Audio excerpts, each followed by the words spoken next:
Let's talk about the jobs report. So it could be hotter based on that ADP number, but here's what I am hearing, and we'll see what Mike is hearing. So if it's too hot, that might put a damper in the current narrative, which is hike, pause, pivot, cut. Now they're saying skip. Yep. Skip. They're going to skip one, maybe. We'll see.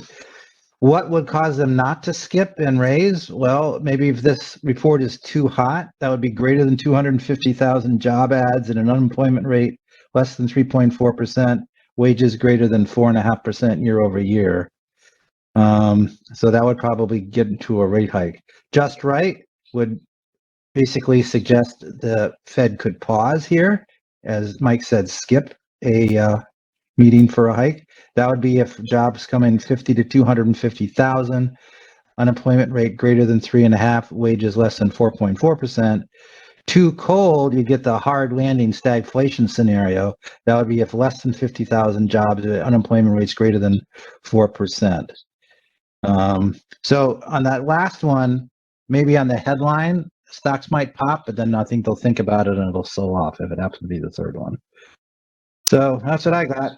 Yeah, I think you really got to focus on that wage gains as well, Lee. I think that's really going to be the key number there, because if that elevates, even if we see the jobs numbers decline, that elevates there as well too. Yeah, that could put the possibility of a rate hike back up above 50%. I mean, that if you look at the Fed fund futures there, that CME Fed Watch, that number for the June meeting, the market doesn't know what to make of it. It seems like it just swings daily from yeah, it's a really just a kind of confusing situation. But I don't think the Fed speakers recently are helping either. We had Cleveland Fed President Loretta Meister out there, and she was as hawkish as can be there. And then you have the next day, you have Governor Philip Jefferson there, and you have Philadelphia Fed President Patrick Harker there, and they were the ones talking about the skip for the meeting as well too. So yeah, the markets are just, I think it's really going to be very data dependent there, but I think the Fed does seem to be tilting there more towards that skip, pause, halt, whatever you want to call it these days.